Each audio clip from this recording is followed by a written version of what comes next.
ഒന്നാമത്തെ കാര്യം PR agency ഇല്ല മുഖ്യമന്ത്രിക്ക് എന്നായിരുന്നു ഇതുവരെ പറഞ്ഞിരുന്നത്. എന്തായാലും PR ഏജൻസി ഉണ്ട് എന്ന് ഇന്ന് പറയണം. എനിക്ക് ഈ വിഷയത്തിലാകെ പറയാനുള്ള കാര്യം, ഈ വിഷയം ഈ പത്രത്തിൽ അച്ചടിച്ചു വന്നത് മിനിഞ്ഞാന്ന് രാവിലെയാണ്.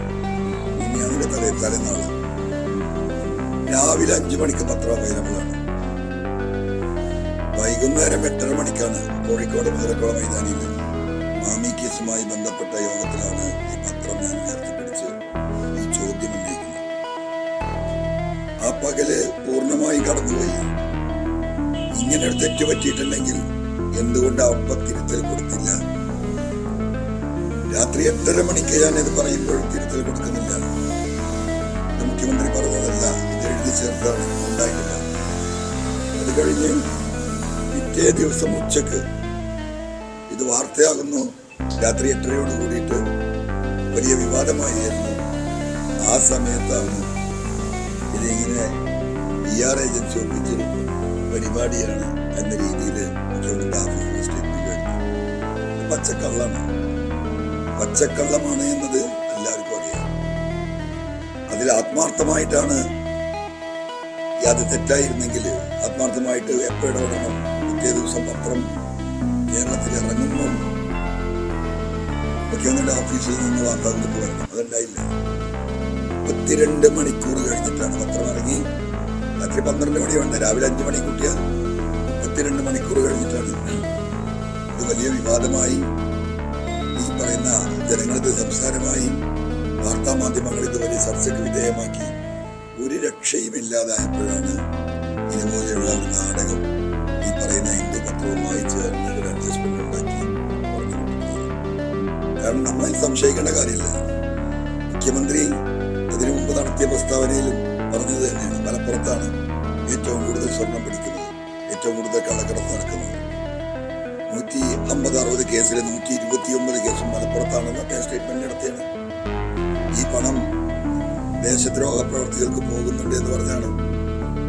എന്തായാലും ഇന്നലെ വൈകുന്നേരം അദ്ദേഹം നടത്തിയ ഒരു പൊതുപരിപാടിയിൽ ആദ്യമായിട്ട് ഈ വിഷയം ആരംഭിച്ചിട്ട് കരിപ്പൂർ എയർപോർട്ട് എന്നൊരു വാക്ക് മുഖ്യമന്ത്രി കേൾക്കണം. കോഴിക്കോട് എയർപോർട്ട് എന്ന വാക്ക് മുഖ്യമന്ത്രി കേൾക്കണം. ഇതുവരെ എയർപോർട്ടിന്റെ പേരുണ്ടായിരുന്നില്ല. മലപ്പുറം ജില്ല ഇത് മാത്രം ഉണ്ടായിരുന്നു.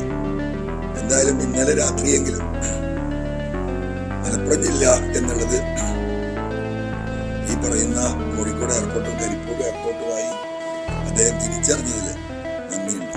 ഇത്രയാണ് ആ വിഷയത്തെ കുറിച്ച് പറയാനുള്ളത്.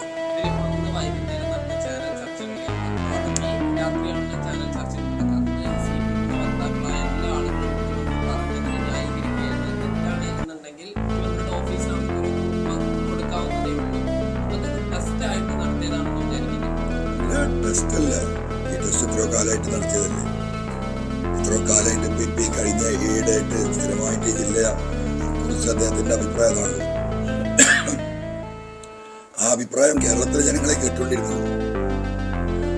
മുസ്ലിം ഭൂരിപക്ഷം ജില്ലയായ മലപ്പുറം ജില്ല ദേശദ്രോഹികളുടെ താവളമാണ് എന്ന് ഇന്ത്യയിലെ മുഴുവൻ സമൂഹത്തെ അറിയിക്കാനാണ് ഹിന്ദുവിന് കൊടുത്തത്.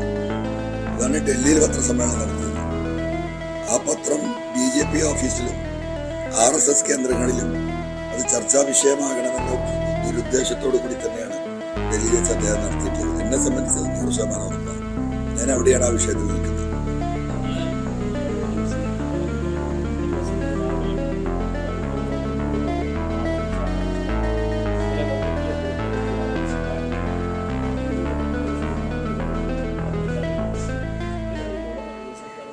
അല്ലാതെ തന്നെയല്ലേ സത്യമായിട്ട് എന്തെങ്കിലും ഒരു കാര്യം ഞാൻ ഈ വിഷയം ഉന്നയിച്ചതിന് ശേഷം കഴിഞ്ഞ 1.5 മാസമായിട്ട് ഏതെങ്കിലും ഒരു സ്റ്റേറ്റ്മെന്റ് സത്യസന്ധമായിട്ട് പാർട്ടിന്റെ അടുത്ത് നിന്ന് മുഖ്യമന്ത്രിയുടെ ഓഫീസിൽ വന്നിട്ടുണ്ട്?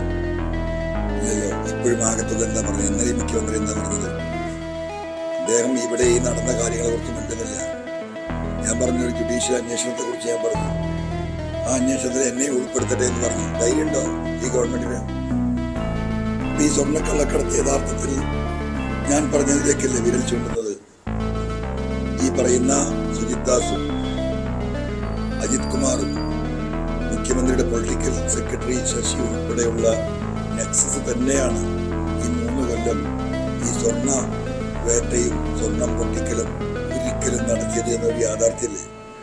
ബഹുമാനപ്പെട്ട മുഖ്യമന്ത്രി ധൈര്യം ഉണ്ടെങ്കിൽ ജുഡീഷ്യൽ അന്വേഷണത്തിന് കൊടുക്കട്ടെ. ധൈര്യമുണ്ടോ? വെല്ലുവിളിക്കുക. ഒരു പ്രാവശ്യമല്ല, പല പ്രാവശ്യം പറഞ്ഞു. ഇപ്പോഴും അതൊന്നുമില്ല. ഇന്നലത്തെ പറയുന്നത് എന്താ? ഇതിന്റെ പിന്നിൽ ദേശദ്രോഹ ശക്തികളുണ്ട്. ഇന്നലെ കുറച്ച് മയപ്പെടുത്തിയാൻ പറഞ്ഞു, അത്രയുണ്ടോ? ഇതുവരെയുള്ളതിൽ നിന്ന് ചെറിയ മയപ്പെടുത്തി. എന്നാലും വിഷയം അത് തന്നെയാണ് അദ്ദേഹം സൂചിപ്പിക്കുന്നത്. എന്താ ഇതിൽ നിന്നൊക്കെ കേരളത്തിലെ ജനങ്ങൾ മനസ്സിലാക്കുന്നത്? ഇതൊരു പച്ചയായ യാഥാർത്ഥ്യമായി ജനങ്ങളുടെ മുന്നിൽ നിൽക്കുകയാണ്. അന്വേഷണം അതുപോലെ തന്നെ. നാളെയാണ് ഇപ്പോൾ 1 മാസം കഴിയുന്നത്. എന്തായിരിക്കും അന്വേഷണ റിപ്പോർട്ട് എനിക്കറിയില്ല. ഇന്നലെ ഉച്ചയ്ക്ക് വൈകിട്ട് 4 മണിക്കാണ് വിജിലൻസ് DYSP അടക്കമുള്ള സംഘം തിരുവനന്തപുരത്ത് വന്നിട്ട് എൻ്റെ അടുത്ത് മൊഴിയെടുക്കാൻ പറ്റുന്നത്. ഞാൻ മൊഴി തരാൻ പറ്റില്ല. നാളത്തെ റിപ്പോർട്ട് കഴിയിട്ട് നിങ്ങൾ എവിടെയായിരുന്നു വിഷയം? നാളെ റിപ്പോർട്ട് കൊടുക്കേണ്ടതിന് ഇന്നലെ വൈകിട്ട് 4:30 മണിക്ക് ഇവര് വന്ന് എൻ്റെ അടുത്ത് മൊഴിയെടുക്കാൻ ശ്രമിക്കുന്നത് എത്ര അപഹാസ്യമാണ് ഈ അന്വേഷണം. SITയുടെ ഭാഗമായിട്ട് വിജിലൻസ്, SITയിലെല്ലാം ഉണ്ട്. സാമ്പത്തിക അഴിമതി ആരോപണം അന്വേഷിക്കുന്ന വിജിലൻസ്. ഇതാണ് ഇതിന്റെ യാഥാർത്ഥ്യം. കേരളത്തിൽ ജനങ്ങൾ മനസ്സിലാക്കുന്നത്. ഈ 1 മാസത്തെ റിപ്പോർട്ട് കൊടുക്കുമ്പോൾ ഈ വിഷയങ്ങൾ പ്രഥമ ദൃഷ്ടിയ ഇതിൽ അന്വേഷണം നടത്താനുള്ള 1 മാസം വെച്ചത്. അതിലിതൊക്കെ വരുമല്ലോ. അല്ല, മൊഴിയെടുക്കാൻ ഇവിടെ വന്നിരുന്നു. ഞാൻ മൊഴി നൽകിയിട്ടില്ല. തിരുവനന്തപുരത്ത് കാണുന്നതാണ്. ഞാൻ 1-ാം തീയതി 30 ദിവസം തികയുന്ന അന്വേഷണ റിപ്പോർട്ട് കാണട്ടെ. എന്നിട്ട് വളരെ മൊഴി കൊടുക്കണം. വേണ്ടില്ലെങ്കിൽ ആ പരാതി കൊണ്ട് പിൻവലിച്ചാൽ മതിയല്ലോ. വെറുതെ ഈ നാടകത്തിന് എന്തിനാണ് ഞാൻ നിൽക്കുന്നത്? ഞാൻ നിൽക്കാൻ തയ്യാറല്ല. ഞാൻ എനിക്ക് കോടതിയെ സമീപിക്കാനേ മാർഗമുള്ളൂ.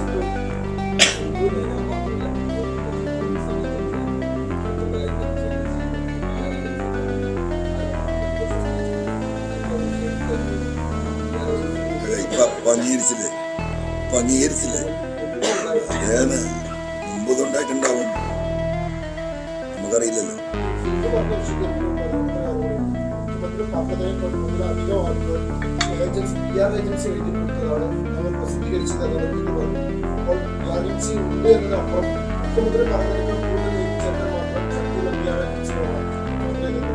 ഇതൊക്കെ നാടകല്ലേ? മുഖ്യമന്ത്രി ഈ ഇന്ററാക്ഷൻ കൊടുക്കും, ഇന്റർവ്യൂ കൊടുക്കുമ്പോൾ അവിടെ റെക്കോർഡ് ചെയ്തിട്ടുണ്ടല്ലോ. ഹിന്ദു അതൊന്ന് പുറത്തു വിട്ടിട്ട് അവിടെ റെക്കോർഡ് മുഖ്യമന്ത്രിയുമായിട്ടുള്ള ഞാൻ വെല്ലുവിളിക്കാതെ പുറത്തു വിടാൻ ഹിന്ദു തയ്യാറുണ്ട്. അങ്ങനെ ഇത് കട്ട് ചെയ്തുകൊണ്ടാണ് ഹിന്ദു പുറത്തു വിടുന്നെങ്കിൽ ആ CD പുറത്തു നൽകാൻ തയ്യാറുണ്ട്. ഫോറൻസിക് കൊടുക്കാലോ. ഇതിൽ വല്ല മാനിപ്പുലേഷൻ നടത്തിയിട്ടുണ്ടോ, കട്ട് ചെയ്തിട്ടുണ്ടോ, ആഡ് ചെയ്തിട്ടുണ്ടോ നോക്കാലോ. ജനങ്ങളെ സംശയം ദൂരീകരിക്കട്ടെ. ഇങ്ങനെ പറഞ്ഞു പോയാൽ മതിയോ? അവര് പറയുന്നത് എന്തും വിശ്വസിക്കുക. ജനങ്ങളെ മനസ്സിലാക്കുന്നത് തെറ്റാണെന്ന് അവർ പറയാതെ അംഗീകരിച്ചു കൊടുക്കുക. കേരളീയ സമൂഹം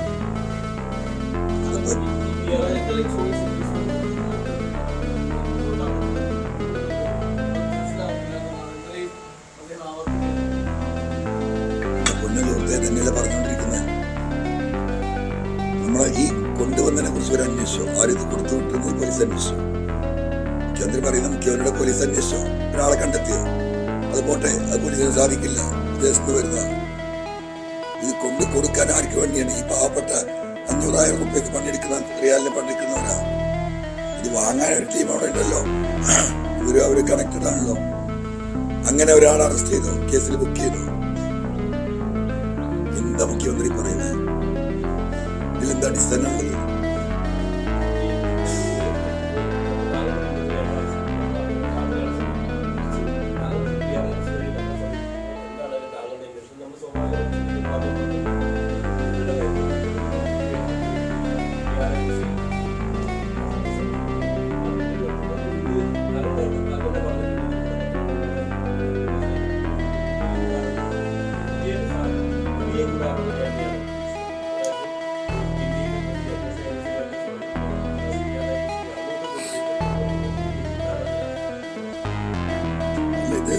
വലിയ ഗൂഢാലോചന എന്ന് പറയുന്നത് ഇത് ശക്തമായ ഒരു ആലോചനയുടെ ഭാഗം തന്നെയാണ്. ഇത് ഗൂഢമായി ഇരുന്നിട്ട് മുഖ്യമന്ത്രിയുടെ ഓഫീസ് ശേഷിയുള്ളവരവിടെ ഉണ്ടല്ലോ. അവര് ഈ പറയുന്ന BJP നേതൃത്വവുമായി കൃത്യമായി ഒരു ആലോചന നടത്തി, RSS നേതൃത്വവുമായി ഒരു ആലോചന നടത്തിയിട്ട് തന്നെയാണ് ഇങ്ങനെ ഒരു എന്താ പറയാ ഒരു ഇന്റർവ്യൂ മുഖ്യമന്ത്രി കൊടുത്തിട്ടുള്ളത് എന്നതിൽ കേരളത്തിലെ ജനങ്ങൾക്ക് ഒരു സംശയം ഉണ്ടാകുമെന്ന് അഭിപ്രായമില്ല. ഇതിത്ര വലിയൊരു വിഷയമായത് എങ്ങനെയാണ്? വൈകുന്നേരം വരെ ഇത് വിഷയമായിട്ടില്ലല്ലോ. ഹിന്ദു പത്രമാകുമ്പം കേരളത്തിലൊരുവിധം ആളുകളൊന്നും ഇത് കാണുന്നില്ല. ഇനി അത് വായിക്കുന്നവർ തന്നെ ഒരു എബവ് ആവറേജ് ക്രൗഡാണ്. അതുകൊണ്ട് കേരളത്തിൽ ഇത് ശ്രദ്ധിക്കപ്പെടാതെ പോകും. എന്നാലോ അവരുദ്ദേശിക്കുന്ന കേന്ദ്രങ്ങൾ ഡൽഹിയിൽ നിന്ന് അവർക്ക് എത്തിക്കാനും കഴിയും എന്നത് ഉദ്ദേശിക്കുന്നത്. അല്ലെങ്കിൽ പകല് നിങ്ങൾ കാണണ്ട, നിങ്ങൾ ആരും അത് ചർച്ചയാക്കിയിട്ടില്ലല്ലോ. പക്ഷെ ഞാൻ കോഴിക്കോട് മാമി സമ്മേളനത്തിൽ ഈ പത്രം ഉയർത്തിപ്പിടിച്ചുകൊണ്ട് ഈ ചോദ്യങ്ങൾ ഉന്നയിച്ചപ്പോഴാണ് ഇത് വിഷയമാകുന്നത്. അതുവരുടെ വിഷയമായിട്ടില്ല. അവർ കണക്കാക്കിയത് അതാണ്. ഇതങ്ങനെ മാഞ്ഞു പോകും, കേരളത്തിൽ ശ്രദ്ധിക്കപ്പെടില്ല. പക്ഷെ അവരുടെ ഉദ്ദേശം നടക്കുകയും ചെയ്യും. ഈ പത്രം ഹാജരാക്കേണ്ടവിടത്ത് കേന്ദ്രത്തിൽ ഹാജരാക്കി അവരുടെ കാര്യങ്ങൾ സേഫാക്കാൻ സാധിക്കും. അത് കോഴിക്കോട് വെച്ച് ഞാൻ ആ പത്രം ഉയർത്തിപ്പിടിച്ചപ്പോഴാണ് ഈ വിഷയം കേന്ദ്രീയ സമൂഹം ചർച്ച ചെയ്യപ്പെട്ടത്. അതാണ് ഇതിന്റെ അടിസ്ഥാനപരമായ വിഷയം.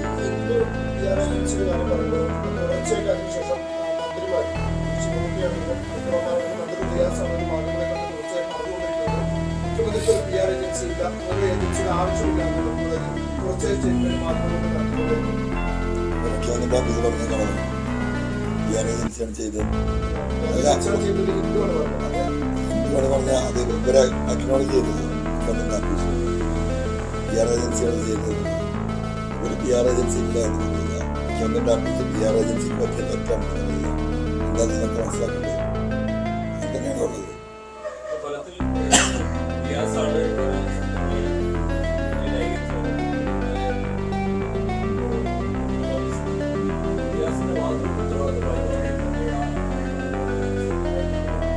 അല്ല, എനിക്കതിൽ പറയാനുള്ളത് ബഹുമാനപ്പെട്ട മുഖ്യമന്ത്രി ആ സ്ഥാനം ഒഴിയുന്നാണ് പറഞ്ഞത്.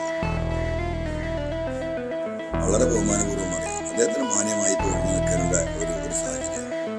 ഇതിന്റെയൊക്കെ വസ്തുതകളും സത്യങ്ങളും പുറത്തു വരട്ടെ. ഞാൻ തൽക്കാലം മാറി നിൽക്കുന്നു.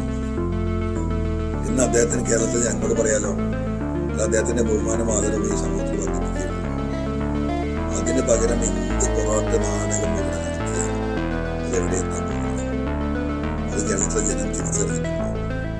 അതിന് ഒരു റിയാസല്ല 100 റിയാസ് നിന്ന് ഈ കാര്യങ്ങൾ പറഞ്ഞാലും കേരളത്തിലെ ജനങ്ങൾ ഇതിന്റെ യാഥാർത്ഥ്യങ്ങളൊക്കെ മനസ്സിലാക്കി കഴിഞ്ഞു.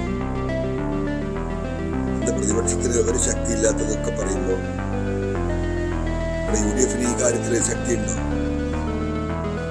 ഇതാ പറയുന്നത് ഒരു നെക്സസ് ഇവിടെ പ്രവർത്തിക്കുന്നു. ഈ ലീഡർഷിപ്പിലെ എല്ലാ പാർട്ടിയിലെയും ലീഡർഷിപ്പിലെ ചില ആളുകൾ തമ്മിൽ വലിയൊരു നെക്സസ് ഉണ്ട്. ആ നെക്സസ് ഇവിടെ പ്രവർത്തിക്കുന്നുണ്ട്. അതുകൊണ്ടാണ് ഇതൊന്നും ആഞ്ഞ് ശബ്ദമുയർത്തി പറയാൻ കഴിയാത്തത്. അതിൽ കൂടെ തന്നെയാണ് ഈ കാര്യങ്ങളൊക്കെ അട്ടിമറിക്കപ്പെടുന്നത്.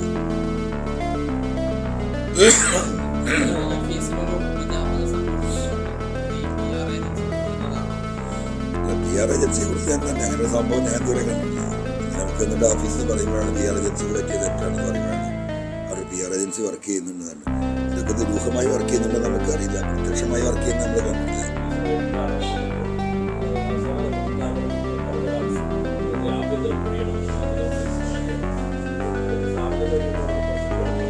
കടുപ്പിക്കുന്നതല്ല, അതാണ് അദ്ദേഹത്തിന് നല്ലത്.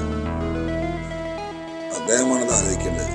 അദ്ദേഹത്തെ സ്നേഹിക്കുന്ന ആളുകൾ അതാണ് ഉപദേശിച്ചു കൊടുക്കുന്നത്. ഇനി 1.5 വർഷം 4 വർഷമുള്ളത്. അദ്ദേഹത്തിന് ആരോഗ്യപരമായ പ്രശ്നങ്ങളുണ്ട്. ഇതെല്ലാം നിലനിൽക്കുകയാണ്. ഇത്രയും വലിയ ഒരു അവസ്ഥയിലേക്ക് പാർട്ടി എന്തിനാണ് അദ്ദേഹത്തെ തന്നെ വേറെ മുഖ്യമന്ത്രിയാവാൻ ശേഷിയുള്ളവർ ഈ പാർട്ടിയിലുണ്ടല്ലോ. പാർട്ടി ആലോചിക്കണ്ടേ? എന്തുകൊണ്ടാണ് പാർട്ടി ഇതൊന്നും ആലോചിക്കാത്തത്? എന്താ ചർച്ചയ്ക്ക് എടുക്കാത്തത്? യഥാർത്ഥത്തിൽ ചെയ്യേണ്ടതല്ലേ?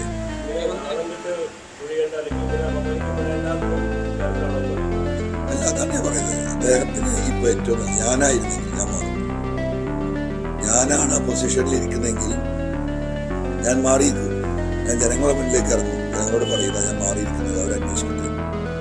ഒരു ജുഡീഷ്യൽ അന്വേഷണത്തിന് പോലും ഇത്രയും കോംപ്ലിക്കേറ്റഡ് ആയി ഇത്രയും സംശയാസ്പദമായി നിൽക്കുന്ന ഒരു വിഷയം ഒരു ജുഡീഷ്യൽ അന്വേഷണത്തിന് പോലും തയ്യാറാകാതെ ഈ ADGP അജിത് കുമാറിന്റെ അടിമകളായിട്ടുള്ള പോലീസ് ഓഫീസർമാർ വെച്ച് ഈ അന്വേഷണം അട്ടിമറിക്കാൻ നിൽക്കുമ്പോൾ എന്ത് സത്യസന്ധത അതിലുള്ളത്?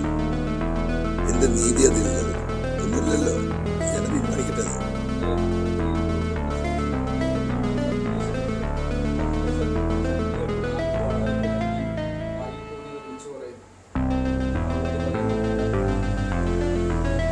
അതവർ പറയണത് ഇപ്പോ നിലമ്പൂരിൽ ചേർന്ന 10,000-10,000 ആളുകൾ ഈ പറഞ്ഞ സാമൂഹ്യ വിരുദ്ധരാണ്. മാമി കേസുമായി കോഴിക്കോട് കൂടിയവർ ആയിരക്കണക്കിന് ആളുകൾ അതും സാമൂഹ്യ വിരുദ്ധരാണ്. ഒരു മിനിറ്റ്. അപ്പോൾ അതാണ് ഈ പറഞ്ഞു വരുന്നത്. ഇതൊക്കെ എത്ര കാലം പറയും. ഇനി ഈ വരുന്ന ഞായറാഴ്ച 6-ാം തീയതി വൈകുന്നേരം 6 മണിക്ക് മഞ്ചേരിയിൽ നമ്മൾ ജില്ലാതല വിശദീകരണ യോഗം നടത്തുന്നുണ്ട്. ആ ജില്ലാതല വിശദീകരണ യോഗത്തിൽ ഏറ്റവും ചുരുങ്ങിയത് 1,00,000 ആളെയാണ് ഞങ്ങൾ പ്രതീക്ഷിക്കുന്നത്. ഈ വരുന്ന ഈ 1,00,000 ആളുകൾ ഈ പറയുന്ന എന്താ പറയാ സാമൂഹ്യ വിരുദ്ധരാണ്, വർഗീയവാദികളാണ്, ഈ നാടിന് നാശമുണ്ടാക്കാൻ ഇറങ്ങുന്നവരാണ്. ആണെങ്കിലാവട്ടെ, അതാണ് പാർട്ടിയുടെയും മുഖ്യമന്ത്രിയുടെയും നിലപാടെങ്കിൽ അത് ആയിക്കോട്ടെ. ആ വരുന്ന ആളുകൾ വിലയിരുത്തട്ടെ. നിലമ്പൂരിൽ വന്ന 10,000-കണക്കിന് ആളുകളുണ്ടല്ലോ, അവർ വിലയിരുത്തട്ടെ. അത്രേ കാര്യത്തെ കുറിച്ച് പറയാനാണ്.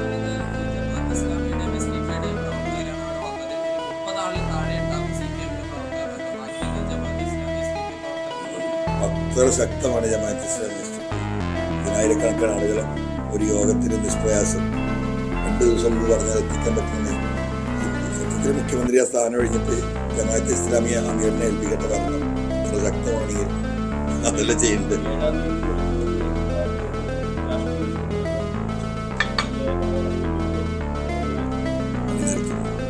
വിശദീകരിക്കട്ടെ.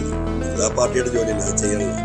പക്ഷെ ഇത് വിശദീകരിച്ച് ഈ പറഞ്ഞ പോലെ കുളിപ്പിച്ച് കുട്ടിയില്ലാതായി എന്ന് പറഞ്ഞതുപോലെ ആ കുളിപ്പിക്കലപ്പം നടക്കുന്നത്. മനസ്സിലായി?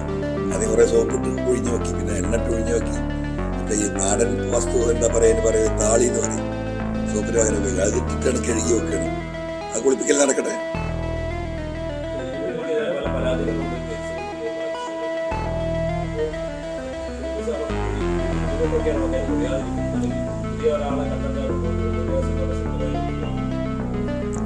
ഇതിലേറെ നല്ല റിയാസിനെ ഏൽപ്പിക്കും. കാരണം അദ്ദേഹത്തിന്റെ ഇപ്പോഴത്തെ മാനസികാവസ്ഥയും ശാരീരികാവസ്ഥയും വെച്ച് അദ്ദേഹത്തെ ഒഴിയണം.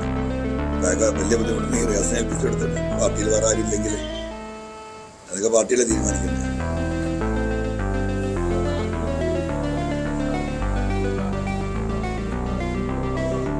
വളരെ ശരിയാണ്. ഞാൻ കരഞ്ഞ് കാല് പിടിച്ചൊരു മന്ത്രിസ്ഥാനം തരൂന്ന് പറഞ്ഞു. അന്ന് തീരുമാനിച്ചു ഞാൻ മന്ത്രിസ്ഥാനം കിട്ടാതെ എന്തെങ്കിലും ശരിയാക്കണം. അതാണ് ശരി. അങ്ങനെ പോട്ടെ.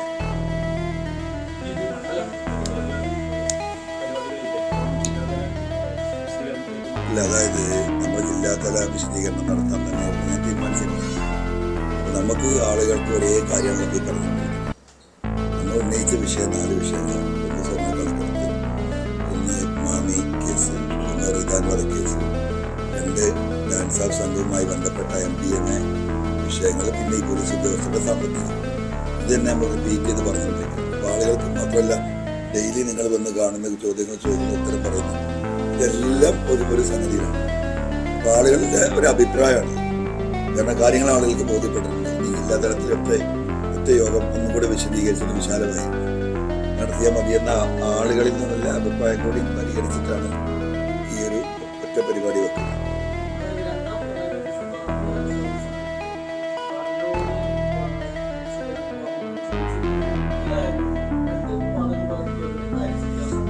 അത് കോടിയേരി സഖാവിന്റെ കുടുംബത്തിനോട് ചോദിച്ചാൽ മതി. അത് ചോദിച്ചാൽ മതി.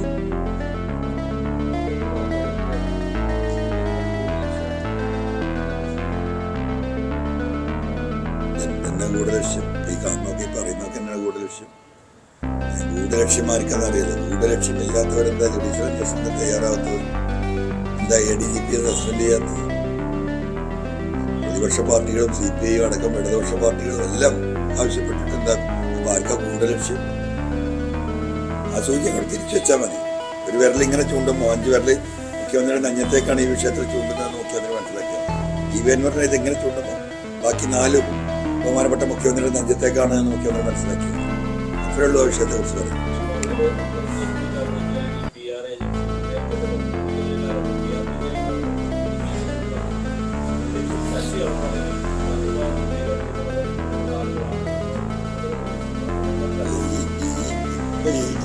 നേരത്തെ കൊടുത്ത സ്റ്റേറ്റ്മെന്റ് മുഖ്യമന്ത്രി അദ്ദേഹത്തിന്റെ അറിവോടുകൂടി ഒരു ചർച്ച കേരളത്തിൽ അവർ ഒരു കൂടിയാലോചനയോ ഗൂഢാലോചനയോ എന്ന് പറയാം നടത്തി. അതിന്റെ അടിസ്ഥാനത്തിൽ ഈ തെരഞ്ഞെടുപ്പിൽ പാർലമെന്റ് തെരഞ്ഞെടുപ്പിൽ വലിയ പരാജയം ഉണ്ടായിരുന്നു. ആ പരാജയത്തിന്റെ കാരണമായി പാർട്ടി വിലയിരുത്തുന്നത് CPM നടത്തിയ മുസ്ലിം പീഡനമാണ് എന്നാണ് പാർട്ടിയുടെ വിലയിരുത്തുന്നത്. എന്ത് പീഡനമാണ് നടത്തിയത്? എന്താ തെരഞ്ഞെടുപ്പ് പരാജയപ്പെടേണ്ട കാരണം? ഈ രീതിയിൽ പാർലമെന്റ് തെരഞ്ഞെടുപ്പ് പരാജയപ്പെട്ടതിന്റെ കാരണം എന്താ? ഒന്ന്, പെൻഷൻ കൊടുക്കാൻ കഴിഞ്ഞിട്ടില്ല. സർക്കാർ സ്റ്റോറുകളിൽ ഒരു സാധനം ആ സമയത്ത് ഉണ്ടായിട്ടില്ല. ഈ പറയുന്നത് പോലെ തന്നെ പഞ്ചായത്തുകളിലെ ടാക്സ്, അതുപോലെ തന്നെ പെർമിറ്റ് ഫീസ് 500 ഇരട്ടിയും 6 ഇരട്ടി 600 ഇരട്ടിയും വർദ്ധിപ്പിച്ച് വിഷയം ഇവിടെ നിൽക്കുകയായിരുന്നു. അതുപോലെ തന്നെ മലയോര മേഖലയിലെ മൃഗശല്യം ഈ 60 മണ്ഡലങ്ങളെ മാറ്റി ഭയങ്കരമായി ബാധിച്ചിട്ടൊരു കാലഘട്ടമാണ് കടന്നു വരുന്നത്. ഇപ്പോഴും അത് ഇവർക്ക് അഡ്രസ് ചെയ്യാൻ പറ്റിയിട്ടില്ല. രാഹുൽ ഗാന്ധിയുടെ ഒരു സാന്നിധ്യം അതാണ് മറ്റൊരു ഘടകമാണ്. കോൺഗ്രസും ഇന്ത്യ മുന്നണിയും തിരിച്ചു വരുമെന്നുള്ള പ്രതീക്ഷ അതിന് വളരെ നിർണായകമായൊരു സംഗതിയാണ്. ദേശീയ രാഷ്ട്രീയത്തിൽ CPM-നെ കേരളത്തിലെ ജനങ്ങൾ സംസ്ഥാന രാഷ്ട്രീയത്തിൽ CPM-നെ ഉൾക്കൊള്ളുമ്പോൾ തന്നെ ഇതിന്റെ മുമ്പ് നടന്ന തെരഞ്ഞെടുപ്പിലും ഈ തെരഞ്ഞെടുപ്പിലും ദേശീയ തെരഞ്ഞെടുപ്പിലും കോൺഗ്രസിനോടൊപ്പമാണ് കേരളത്തിലെ ജനമെന്ന് ആ ഒരു വികാരം ഉണ്ടായിട്ടുണ്ട്. ഈ വികാരങ്ങളെല്ലാം നിലനിൽക്കാൻ പരിശോധിക്കുന്നത് ഇവിടെ പോലീസ് ഏറ്റവും പ്രധാനപ്പെട്ടത്. ഇവിടുത്തെ ടാക്സിക്കാര്, ഇവിടുത്തെ വഴിയോര കച്ചവടക്കാര്, ഇവിടുത്തെ വിദ്യാർത്ഥികൾ, രാവിലെ തൊഴിലിന് പോകുന്നവര്, വാഹനം ഉപയോഗിക്കുന്ന എല്ലാവരും ഈ ഗവൺമെന്റിനെതിരായിട്ടാണ് വോട്ട് ചെയ്തത്. ആ രീതിയിലായിരുന്നു ഫൈൻ അടപ്പിക്കുന്നത്. ആ രീതിയിലായിരുന്നു പോലീസ് ശല്യം ചെയ്തുകൊണ്ടിരുന്നത്. നമ്മുടെ ഈ പ്രദേശമൊക്കെ പരിശോധിച്ച് നോക്കിയാൽ ഈ പറയുന്ന ലൈഫ് പദ്ധതിയുമായി ബന്ധപ്പെട്ട് മണ്ണെടുക്കുന്ന പ്രശ്നങ്ങൾ ഇതൊന്നും ഇവർ അഡ്രസ് ചെയ്തിട്ടില്ല. എന്നിട്ട് ഒറ്റ കണ്ടെത്തലാണ് മുസ്ലിം പീഡനം. എന്ത് മുസ്ലിം പീഡനം നടത്തിയത്? എന്നാ പിന്നെ അത് പാർട്ടി എക്സ്പ്ലെയിൻ ചെയ്യണ്ടേ? അപ്പം ഇതുവരെ പീഡനം നടത്തിയതല്ല, ഇനി ഒരു ഹൈന്ദവ ചിന്താഗതിയോടുകൂടി RSS BJP-യുമായി ഒരു താതാത്മ്യം പ്രാപിച്ചു പോയെങ്കിൽ കമ്മ്യൂണിസ്റ്റ് പാർട്ടിക്ക് നിലനിൽപ്പുള്ളൂ എന്ന തെറ്റായ വിലയിരുത്തൽ, പരിപൂർണമായ തെറ്റായ വിലയിരുത്തൽ. ആ വിലയിരുത്തലാണ് ഈ പറയുന്ന രീതിയിലേക്ക് RSS-നെ സന്തോഷിപ്പിക്കാൻ മലപ്പുറത്തെ കുറിച്ച് പറയേണ്ടി വരുന്നതും ഹിന്ദുവിനെ വിളിച്ച് ഇന്റർവ്യൂ കൊടുക്കേണ്ടി വരും. ഇതാണ് ഇതിന്റെ വസ്തുത. എനിക്ക് കേരളത്തിലെ ഇടതുപക്ഷ പ്രവർത്തകരോട്, കമ്മ്യൂണിസ്റ്റുകാരോട്, സഖാക്കളോട് പറയാനുള്ളതാണ്, നിങ്ങളിത് മനസ്സിലാക്കണം. അടിമകളാകുന്നതിനൊരു പരിധിയുണ്ട്. നിങ്ങളിത് ആലോചിക്കണം. ഞാൻ ഈ പറയുന്നതിൽ വസ്തുതയുണ്ടോ? അതല്ല നിങ്ങൾ പാർട്ടി പാർട്ടി പാർട്ടി എന്ന് പറയുന്ന ആ കമ്മിറ്റി പറയുന്നതാണോ വസ്തുത എന്ന് സ്വയം ആലോചിക്കണം. ഈ സഖാക്കളൊക്കെ ഇനിയും സ്വയം കുഴിയിലേക്ക് പോകാനാണോ നിങ്ങളെ തീരുമാനമെങ്കിൽ എനിക്കൊന്നും കഴിയാൻ പറ്റില്ല. ഞാൻ നിങ്ങൾക്ക് അവർക്ക് വേണ്ടി ഇറങ്ങിയിട്ടാണ് ഈ സ്ഥിതിയിലെത്തിയിട്ടുള്ളത്. അപ്പം സഖാക്കൾ ആലോചിക്കട്ടെ, ഇടതുപക്ഷ പ്രവർത്തകരാലോചിക്കട്ടെ. എത്ര വിഷയത്തെ കുറിച്ച് എനിക്ക് പറയാനുള്ളൂ.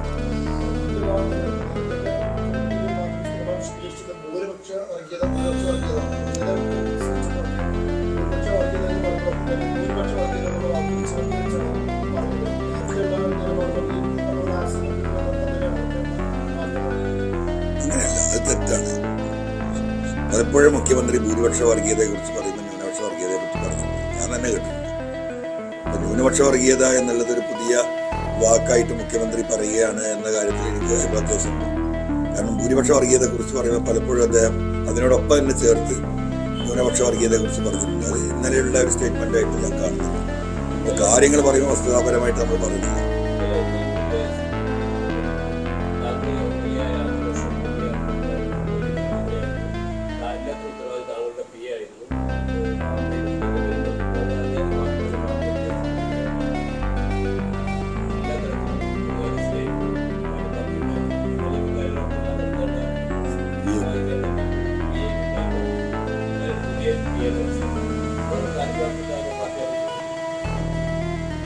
ആദ്യം തന്നെ DNM പാർട്ടി ഈ പറയുന്ന ജക്കരിയ അവരുടെ പേഴ്സണൽ അധ്യാപകനായിരുന്നു. വൈഫിന് ജോലിയുണ്ട്, ഉമ്മ സുഖമില്ലാതെ കിടക്കുകയാണ്. അപ്പം സ്വാഭാവികമായിട്ടും അവൻ വീട്ടിൽ നിന്ന് ജോലിക്ക് പോയി വരുന്ന ജോലിയിലേക്ക് അധ്യാപകരാണ്. വിശദമായിട്ട് തിരുവനന്തപുരത്ത് പോകാനും വരാനൊക്കെ പ്രയാസമില്ല. അങ്ങനെയാണ് ജക്കരിയ മാറുന്നത്. പിന്നെ പാർലമെന്ററി പാർട്ടി ഓഫീസിൽ ഞാൻ കത്തുള്ളൂ. ഞാൻ മുഖ്യമാരെ വെച്ചിട്ടില്ല. പാർലമെന്ററി പാർട്ടി ഓഫീസിൽ തന്ന പീപ്പിൾസ് പാർട്ടിയുടെ യൂണിയനിലുള്ളവരെ മാത്രമാണ് വെച്ചിട്ടുള്ളത്. അത്രയും അതാണ് ഇപ്പോഴുള്ളവരും അത് തന്നെ.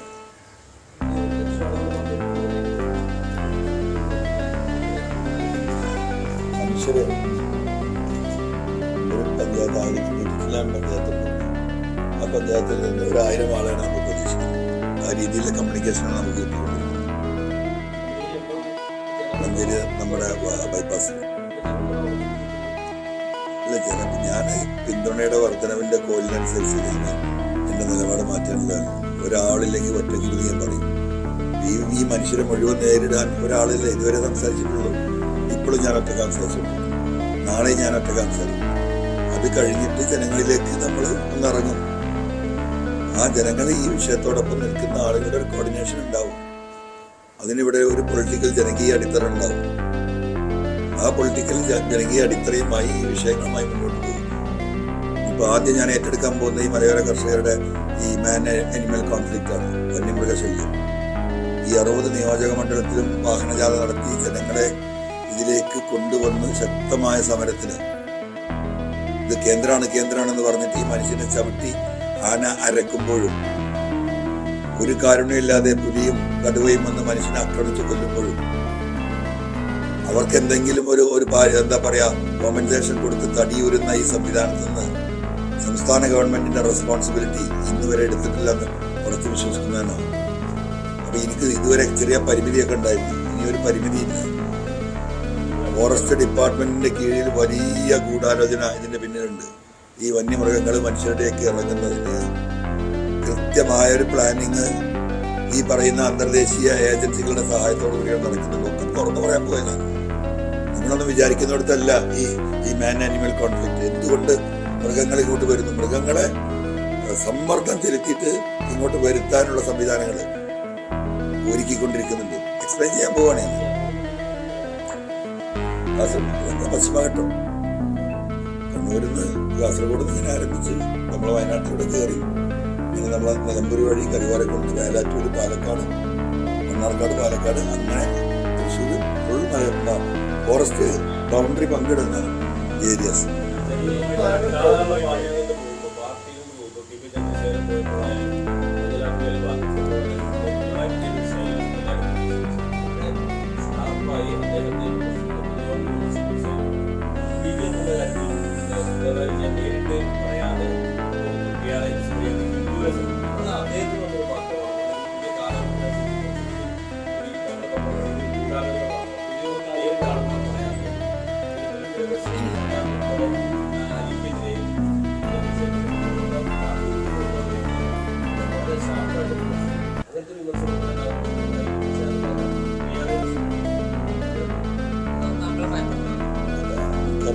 അതില് ഞാൻ മനസ്സിലാക്കുന്നത് ഇപ്പൊ അലി പോയ കാര്യമായാലും പിന്നെ പാരപ്പായി പറഞ്ഞ ഇവരൊക്കെ പോയ കാര്യങ്ങളും ഞാൻ ഉയർത്തുന്ന വിഷയങ്ങൾ നമ്മൾ ഒരുപാട് വ്യത്യാസമുണ്ട്. അവരൊക്കെ പ്രാദേശികമായ വിഷയങ്ങൾ അല്ലെങ്കിൽ വ്യക്തിപരമായ വിഷയങ്ങളുമായി ബന്ധപ്പെട്ടുകൊണ്ട് ഞാൻ പുറത്താക്കപ്പെടുന്ന ജനങ്ങളുടെ വിഷയം പറഞ്ഞപ്പോൾ ഞാൻ എൻ്റെ കാര്യം പറഞ്ഞപ്പോൾ എൻ്റെ കാര്യത്തിന് വേണ്ടി എന്ന് വരുത്തി തീർക്കാനുള്ള കഠിനമായ പരിശ്രമം CPM മുഖ്യമന്ത്രി നടത്തുന്നുണ്ടെങ്കിൽ ഒന്നും എവിടെ എത്തിയിട്ടില്ല. അപ്പം ഞാൻ ഉയർത്തിയ വിഷയങ്ങൾ വളരെ സീരിയസ് ആണ്. ഇന്നലെ മുഖ്യമന്ത്രി എന്താ പറഞ്ഞത്? അൻവർ നൽകിയ പരാതി ഞങ്ങൾ അവജ്ഞയോടെ തള്ളിയിട്ടില്ല, അത് അന്വേഷണത്തിനാണ് വിട്ടത്. അന്വേഷണം എങ്ങനെ നടക്കുന്നു എന്നുള്ളത് വേറെ വിഷയം. പക്ഷെ ഞാൻ പറയുന്നതിൽ കാര്യമുണ്ട് എന്ന് പ്രഥമ ദൃഷ്ടിയ മുഖ്യമന്ത്രിയും ഈ പറയുന്ന ഗവൺമെന്റും അംഗീകരിച്ചിരിക്കുകയാണ്. അപ്പോൾ എന്നെ നേരിട്ട് വ്യക്തിപരം ഈ വിഷയാധിഷ്ഠിതമായി എന്നെ എതിർക്കാൻ കഴിയില്ല. അപ്പൊ വ്യക്തിഹത്യ നടത്തി നോക്കട്ടെ. ആ വ്യക്തിഹത്യ നടത്തിയിട്ട് അത് വിജയിക്കുന്ന അവിടെ നോക്കട്ടെ. അതുകൊണ്ടാണ് ഈ പറയുന്ന രീതിയിൽ ഒരു നേരിട്ടുള്ള ആക്രമണത്തിന് അവർ മുതിർന്നല്ലോ. തുടക്കത്തിലൊക്കെ മുതിർന്നല്ലോ. തിരിച്ചടി നല്ല മറുപടി കിട്ടിയപ്പോഴാണല്ലോ ഒതുങ്ങിയത്. ഇന്നിപ്പോ ബാലനെ കാണുന്നില്ലല്ലോ. ഒക്കെ ബാലൻ അവിടെ പോയി. ഹിന്ദു പത്രം ഞാൻ പറഞ്ഞപ്പോ ഹിന്ദുക്കളുടെ പത്രമാണ് TV എന്നോട് തെറ്റിദ്ധരിച്ചെന്നാ ഇന്നലെ പറഞ്ഞത്. ഞാൻ ഇന്നലെ വേറെ ഏതൊരു TVക്ക് പറഞ്ഞു കൊടുത്തല്ലോ. ഞാൻ 5ാം ക്ലാസ്സിൽ പഠിക്കുമ്പോൾ ഈ വീട്ടിൽ പത്രം വരുന്നുണ്ട്. ഹിന്ദു നിങ്ങൾക്കറിയോ? 1970-72 ഇന്ന് പത്രമില്ല ഇവിടെ. ബോംബെയിലുള്ള പ്രിന്റിങ്. അവിടുന്ന് പത്രം ട്രെയിനിലാണ് വരിക. ട്രെയിനിൽ ബുക്ക് ചെയ്ത് വന്നിട്ട് കോഴിക്കോട് എത്തിക്കഴിഞ്ഞാൽ ഇവിടുന്ന് ആളെ വിട്ടിട്ടാണ് എൻ്റെ പിതാവ് ആ പത്രം വാങ്ങിക്കൊണ്ടിരിക്കുക. അന്ന് AK ബാലൻ എന്ന ഹിന്ദു കാണാൻ തുടങ്ങിയ പത്രം. അപ്പൊ അതിൻ്റെയൊക്കെ വ്യത്യാസം, അവർക്ക് ആള് മാറിപ്പോയി. അപ്പൊ മനുഷ്യനെ എങ്ങനെയൊക്കെ അപമാനപ്പെടുത്താൻ പറ്റുമോ, അങ്ങനെയൊക്കെ ഈ പറയാ വർഗീയവൽക്കരിക്കാൻ പറ്റുമോ? സഖാവ് ബാലനൊക്കെ ഈ രീതിയിൽ ഇതിനെ ഇറങ്ങിത്തിരിച്ചാൽ അത് പാലക്കാടത്തെ സഖാക്കൾ പ്രതികരിക്കുന്നുണ്ട്, എനിക്ക് വിളിച്ചുകൊണ്ടിരിക്കുന്നുണ്ട്, ബന്ധപ്പെട്ടുകൊണ്ടിരിക്കുന്നുണ്ട്. ഇഷ്ടംപോലെ വോയിസ് മെസ്സേജ് ഉണ്ട്, നമുക്ക് കാണാം. നമുക്ക്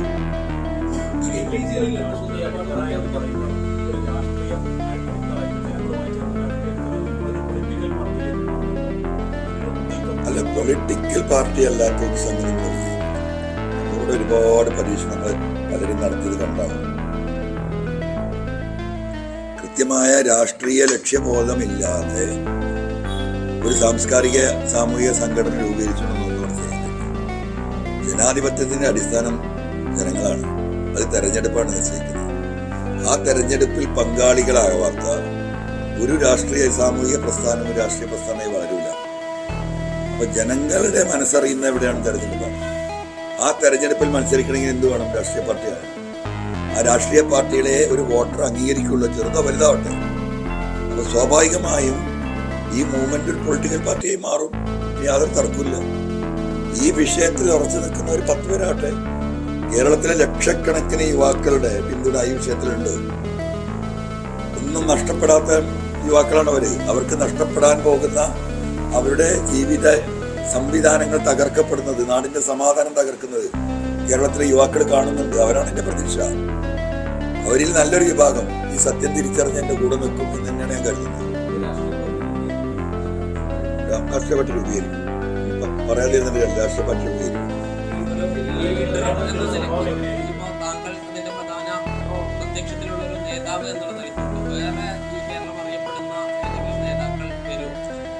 ഒരു നേതാവ്, അതാണ് തെറ്റ്. ഈ കുറച്ച് ഇവരൊക്കെ നേതാവാക്കിയാല അല്ല, ജനങ്ങളല്ലേ. അപ്പൊ ആ ജനങ്ങളിൽ നിന്ന് വരും. ഇപ്പം എന്താ പറയാ, നേതാവായി നെറ്റിയിൽ ചാപ്പടിച്ചൊരെണ്ണം ഈ സംവിധാനത്തിന് വേണമെന്നില്ല.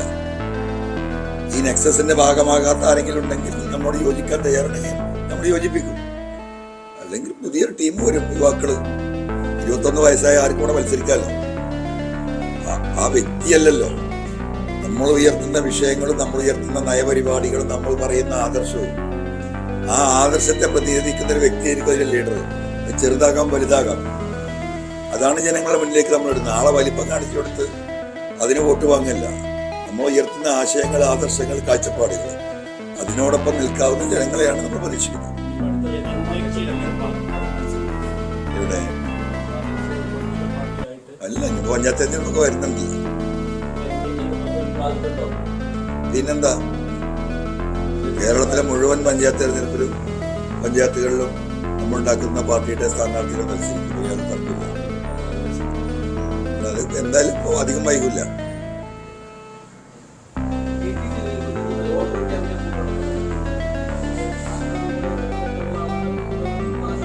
ഈ പറയുന്ന എല്ലാ സഖാക്കളും എനിക്ക് ബന്ധമില്ല. മുഖ്യമന്ത്രി ഉൾപ്പെടെയുള്ള എല്ലാ നേതാക്കളും എനിക്ക് ബന്ധമില്ല. 140 MLA-മാരായിട്ട് എനിക്ക് പേഴ്സണൽ ബന്ധമില്ല. അതുപോലെ ഒരാൾ KT ജലീൽ, അദ്ദേഹത്തിന്റെ നിലപാട് പറഞ്ഞിട്ടുണ്ട്. ഇനി എന്താ കുഴപ്പം? അല്ല, ഉണ്ടാവുള്ളൂ. ഉണ്ടെങ്കിലുണ്ടാവും. ഈ നിലപാടിനോടൊപ്പം നിൽക്കുന്ന ഒരാളാണെങ്കിൽ ആ ഒരാളാണ് അക്കോമഡേറ്റ് ചെയ്യേണ്ടത്. ഇല്ല, അതിന്റെ പ്രാഥമിക രൂപമായിട്ട് ചിത്രമൊക്കെ എന്റെ മനസ്സിലുണ്ട്. ഒക്കെ മനസ്സിലുള്ള കാര്യമുണ്ട്. ആ ഒരു കഷ്ണക്കടലാസില്ലാതെ നിങ്ങളുടെ മുമ്പിൽ ഇരിക്കുന്നത്. ഇന്നുവരെ ഒരു കഷ്ണക്കടലാസ് എടുത്ത് വെച്ചിട്ടുണ്ട്. ചിലത് മറന്നു പോകുന്നതിന് പോക്കറ്റിൽ എഴുതിയിട്ട് ചിലപ്പോൾ എടുത്ത് നോക്കണമെന്നല്ലാതെ ഞാൻ എഴുതി തയ്യാറാക്കിയ ഒരു സ്റ്റേറ്റ്മെന്റുമായിട്ട് ഇന്നുവരെ നിങ്ങളുടെ മുന്നിൽ വന്നിട്ടില്ല. എന്റെ ജീവിതാനുഭവങ്ങൾ, എന്റെ മനസ്സിലുള്ളത്, എന്റെ കാഴ്ചപ്പാടുകളാണ് നമ്മൾ പറഞ്ഞുകൊണ്ടിരിക്കുന്നത്.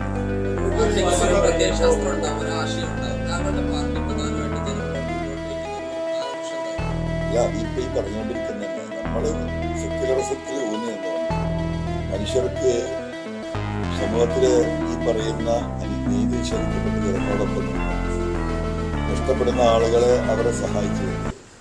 പ്രത്യേകിച്ചും ദളിതർ, SC/ST വിഭാഗം. ST വിഭാഗം ഇന്നും വലിയ പീഡനം അനുഭവിക്കുന്ന വിഭാഗമാണ്. കോടാനുകോടി രൂപ ചെലവഴിക്കുന്നു.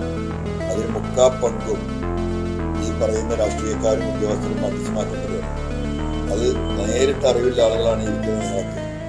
അത്തരം വിഷയങ്ങളിൽ നമുക്ക് കൃത്യമായ ഒരു സംവിധാനം ഉണ്ടാകും. ഈ വിഷയം ഇപ്പൊ രാജ്യം നേരിടുന്ന മതേതരത്വ പ്രശ്നമാണ്. ആ മതേതരത്വം ഈ ഉയർത്തിപ്പിടിച്ചുകൊണ്ടുള്ള ഒരു സെക്യുലർ, പരിപൂർണമായ സെക്യുലർ സ്വഭാവമുള്ള ഒരു പൊളിറ്റിക്കൽ പാർട്ടി. ആ പാർട്ടിക്ക് കാഴ്ചപ്പാടുകളുണ്ടാവും. അതിനോട് വിശദീകരിക്കുക ഒരു ഘട്ടം വരും. അങ്ങനെ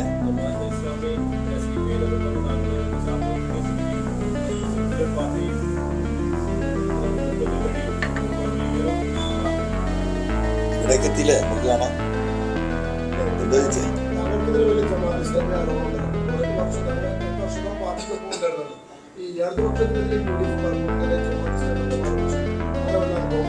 ഒറ്റ കാര്യം, ഒരു ഹിന്ദുവായിട്ടുള്ളൊരു സഖാവ്, ഒരു ലീഡർ പാർട്ടിയിൽ നിന്ന് വിട്ടിയാണ് അവിടെ പോയാൽ ഇതുപോലത്തെ വിഷയങ്ങളിൽ അഭിപ്രായ സ്വാതന്ത്ര്യത്തിന്റെ പേരിൽ പലപ്പോഴും അല്ലെങ്കിൽ അഭിപ്രായം പറഞ്ഞതിന്റെ പേരിൽ അഭിപ്രായം പറയുന്നതിനൊക്കെ പുറത്താക്കുകയാണ്.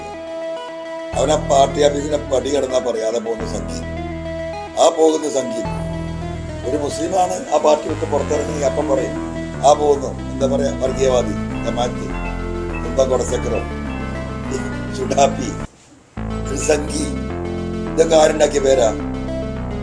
ഇതൊക്കെ ആ പാർട്ടിയെ എതിർക്കുകയോ ആ പാർട്ടിയെ വിട്ടുപോകുകയോ ചെയ്യുന്ന ആളുകൾക്ക് CPM ചാർത്തി കൊടുത്ത പേരാ. ആ പേരിപ്പോ മാപ്പിളയാ എനിക്ക് ചാർത്തുന്ന ഉറപ്പല്ലേ? ഇതിലെന്താ വ്യത്യാസം? ഇത് ലൈവാണോ? എനിക്ക് കണ്ടല്ലാതെ ഈ പറയുന്നത് കൊണ്ട് മനുഷ്യർക്ക് എന്തെങ്കിലും ഉപകാരം കിട്ടുമെങ്കിൽ ഇവിടെ ചോദിക്കാം.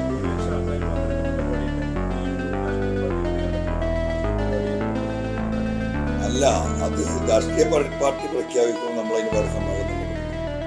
ഇതിപ്പോ നമ്മുടെ ആശയങ്ങൾ ഇപ്പൊ നമ്മൾ ജനങ്ങളുടെ മുന്നിൽ പറഞ്ഞിരിക്കുന്ന വിഷയങ്ങളുമായി ബന്ധപ്പെട്ടാണ് ജനങ്ങൾ ആകാംക്ഷയോട് കൂടി ഈ വിഷയത്തിൽ നോക്കുന്നത്. അല്ല, നമ്മളിപ്പോ ഇങ്ങനെ ഒരു സംവിധാനത്തിൽ പോകേണ്ടിരുന്ന ആലോചിക്കുന്നു. ഞാൻ P. ശശിക്കും ADGP അജിത് കുമാറിനെതിരെ ഇറങ്ങിയ പോരാട്ടമാണ്.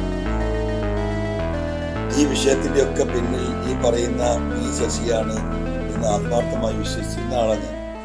എന്റെ പിതാവിനെ പോലെ വിശ്വസിച്ച ആളായിരുന്നു ബഹുമാനപ്പെട്ട മുഖ്യമന്ത്രി. ഈ അവസാന നിമിഷം വരെ ഞാൻ ആ ധാരണയിലായിരുന്നു. പിന്നെ ഒരു ഘട്ടം കഴിയുമ്പം അദ്ദേഹം പിന്നെ ഒരു ഘട്ടത്തിൽ എന്നെ തടുത്തിട്ടില്ലല്ലോ. ഞാൻ ഈ വിഷയങ്ങളുമായി മുന്നോട്ട് പോകുമ്പോൾ എവിടെയെങ്കിലും നീ ഒന്ന് നിർത്ത് എന്ന് മുഖ്യമന്ത്രി എന്നോട് പറഞ്ഞിട്ടില്ല. നീ ഒന്ന് ഇങ്ങോട്ട് വാ, നമുക്ക് ചർച്ച ചെയ്യാന്ന് മുഖ്യമന്ത്രി പറഞ്ഞിട്ടില്ല. ഞാൻ ഓരോ വിഷയങ്ങൾ പറയുമ്പോഴും അതിനനുസരിച്ച് ആക്ഷൻ ഉണ്ടാവുകയാണ്. പോലീസ് ക്യാമ്പിൽ പോയി ഞാൻ കുത്തിയിരിപ്പ് സമരം നടത്തി. പിറ്റേ ദിവസം ഞാൻ പത്രസമ്മേളനം നടത്തുമ്പോൾ എന്തായി? ആ പത്രസമ്മേളനവുമായി ബന്ധപ്പെട്ട ഈ സ്വർണ്ണക്കള്ളക്കടത്തും തിരുതാൻ വധക്കേസും മാമിയൊക്കെ സൂചിപ്പിച്ചു പോവാണ്. ഞാനും പോലും അറിയാതെ, എന്നെ നേരിട്ട് ബന്ധപ്പെടുക കൂടെ ചെയ്യാതെ ഞാൻ കൊടുത്ത പത്രസമ്മേളനത്തിന്റെ അടിസ്ഥാനത്തിൽ മുഖ്യമന്ത്രി SIT രൂപീകരിക്കുക. അപ്പൊ എന്താ ഞാൻ മനസ്സിലാക്കുക? മുഖ്യമന്ത്രി വിഷയത്തിൽ വളരെ ഗൗരവമായിട്ട് എടുത്തിട്ടുണ്ട്. അത് കഴിഞ്ഞ് പിറ്റേ ദിവസം പോലീസ് അസോസിയേഷനിൽ അദ്ദേഹം പ്രസംഗിക്കുന്നു. അത് കഴിഞ്ഞ് ഞാൻ വീണ്ടും പത്രസമ്മേളനം നടത്തുന്നു, മുഖ്യമന്ത്രിയെ കാണുന്നു, പരാതി കൊടുക്കുന്നു, പരാതി ഗൗരവമായി കേൾക്കുന്നു, വിശദമായി ഡിസ്കസ് ചെയ്യുന്നു. ശശിയാണ് ഇതിന് കാരണക്കാരൻ എന്ന് ഞാൻ പറയുന്നു. മുഖ്യമന്ത്രിയുടെ ഗ്രാഫ് ഇറങ്ങി എന്ന് ഞാൻ പറയുന്നു. ഞാൻ പുറത്ത് കിടക്കുമ്പോൾ പത്രക്കാരുടെ CMA എന്ത് പറഞ്ഞിരിക്കുമ്പോൾ അതിനെന്താ നിങ്ങൾ പറഞ്ഞു എന്ന് പറയുന്നത്? അവിടെ ഒന്നും എനിക്കൊരു തടവില്ല. സ്വാഭാവികമായിട്ട് ഞാൻ എന്താ വിശ്വസിക്കുക? ഞാൻ പറഞ്ഞ ശശി തന്നെയാണ് ഇതിന് കാരണക്കാരൻ. ശശിയെ മാറ്റാൻ ബഹുമാനപ്പെട്ട മുഖ്യമന്ത്രിക്ക് രാഷ്ട്രീയപരമായ പ്രയാസമുണ്ടെങ്കിൽ ഇത് പാർട്ടി കാണട്ടെ എന്ന നിലപാടാണ് മുഖ്യമന്ത്രി എടുക്കുന്നതെന്നാണ് ഞാൻ വിശ്വസിക്കുന്നത്. അവസാനം എന്താ ഉണ്ടായത്? പിന്നെ നിരന്തര പത്രസമ്മേളനം നടത്തിയ പല തെളിവുകളും ADGPക്കെതിരെയും ശശിക്കെതിരെയുള്ള ആരോപണങ്ങൾ വിടുന്നു. ഒറ്റ മറിയലല്ലേ ഇതിന്റെ എല്ലാം പിന്നിൽ BV അൻവറാണ് എന്ന് പറഞ്ഞ് എന്നെ ഈ കള്ളക്കടത്ത് സംഘത്തിലെ വ്യക്തിയാക്കി. അവിടെയല്ലേ ഞാൻ പിരിയുന്നത്? പിന്നെന്റെ പ്രതീക്ഷ എനിക്കെന്താ? പാർട്ടി സെക്രട്ടറി ആയിരുന്നു. പാർട്ടി സെക്രട്ടറി വന്നപ്പം ഈ പത്രക്കാർ ചോദിച്ചപ്പോൾ എന്താ പറഞ്ഞത്? BV അൻവർ എന്ന പൊളിറ്റിക്കൽ സെക്രട്ടറിക്കെതിരെ തന്ന പരാതികൾ കാണുന്നില്ല. അതുകൊണ്ട് ഞങ്ങൾ ഫിനിഷ്. അത് കഴിഞ്ഞ് മിനിയാന്നെന്താ ചെയ്ത്? ഇവരുടെ സഖാക്കൾ കയറിയിട്ട് അഡ്വക്കേറ്റ് അനിൽകുമാർ അടക്കം പാർട്ടിക്ക് കൊടുത്ത പരാതിയിൽ ശശിയെ പറിച്ച് ഒരു അക്ഷരം പറഞ്ഞിട്ടില്ല. അൻവർ ആളാവാൻ നടക്കുകയാണ്. അപമാനപ്പെടുത്തി. ഞാൻ പുറത്തു വിടാൻ ഉദ്ദേശിക്കാത്ത പാർട്ടിക്ക് കൊടുത്ത കത്ത് എന്നെ കൊണ്ട് ഇന്നലെ പുറത്തു വിടിപ്പിച്ചു. ഞാനല്ല ഉത്തരവാദി. ഞാൻ ഈ സാധാ പാർട്ടി പ്രവർത്തകരുടെ അടിസ്ഥാനപരമായ ആ പാർട്ടിയുടെ എക്സിസ്റ്റൻസിനെ ബാധിക്കുന്ന പോലീസിന്റെ നടപടിക്കെതിരെ പറഞ്ഞത്. അതുകൊണ്ട് ഇതാണ് ഇതിന്റെ യാഥാർത്ഥ്യം. ജനം തീരുമാനിക്കട്ടെ.